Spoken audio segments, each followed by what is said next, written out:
Scotland Yard is stepping up efforts to counter online harassment in the UK, creating a special unit that critics have already named the Thought Police. The programme will cost almost £2 million, with 5 detectives and an army of volunteers hunting down internet trolls. Police say there's been a surge recently in sexist and racist abuse on social media. Culprits could face up to 2 years in prison, although the initiative has been widely ridiculed online. The Thought Police would be better employed on our streets instead of trying to catch out genuine free speech tweeters. We have jihadists who have fought for ISIS roaming the streets, and they're bothered about trolls. Scotland Yard reduces real policing by £2 million a year. Nice. Liberal Democrat leader Tim Farron gave his reaction, saying the UK needs more police on the streets, not online. While former MI5 agent Annie Machon told us that internet surveillance does come with risks. I think efforts should be directed at trying to target people who want to cause harm on the streets, particularly with these lone wolf, so-called lone wolf attacks that have been going on across Europe.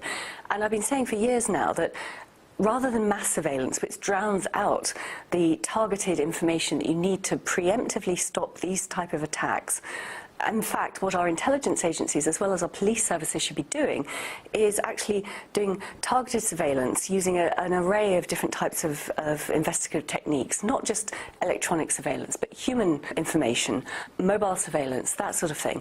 That way you can hopefully have a chance of trying to stop these type of attacks.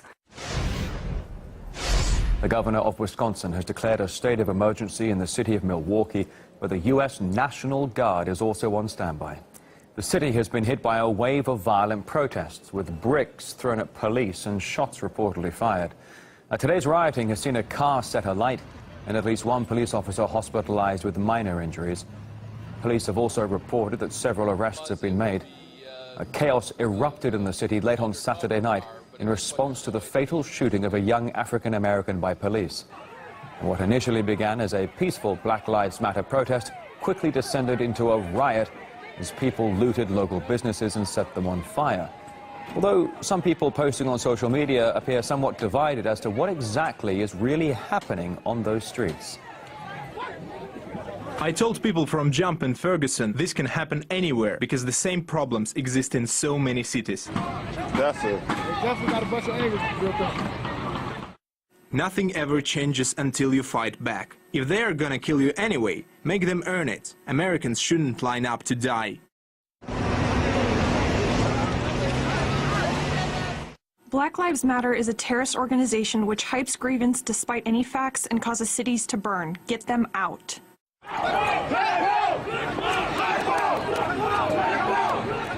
They're not protesting in Milwaukee, they're rioting. Big difference. On screen right now, there's a big fire about a block up from where we are. Well, author and historian Gerald Horne told us Milwaukee has a long history of problems between its minority population and the police.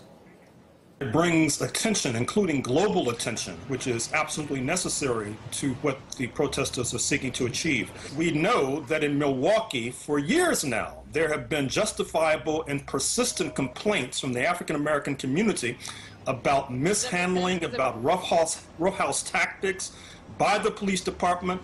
What happened last night is totally consistent with yet another police shooting. Recall that we've become almost inured to the kinds of terror that is inflicted upon black people in the United States of America. It seems like every other day there is a video of a black person being shot down by the police.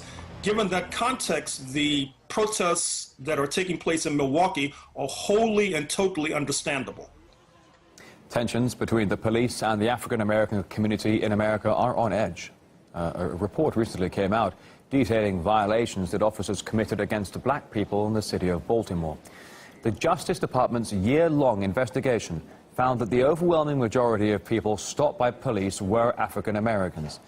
Black citizens were 3 times as likely to be questioned by police, and almost 90% of excessive force cases were found to be against African Americans. The report also found that racial bias was typically swept under the carpet, and complaints against officers were often ignored. And Michael Wood Jr., a former Baltimore police officer, told us that this report confirms what the black community has been saying for years. This reads like a statement from 100 years ago, 50 years ago, 20 years ago from the black community in Baltimore. So it's the same story they've been telling. So this is vindication in an official form, but this is nothing that nobody already doesn't know. Freddie Gray was the 4th victim in the back of a van that was killed by Baltimore or severely injured. Freddie was the 2nd killed, and there was 2 that were paralyzed in just recent times in Baltimore from being in the back of a van.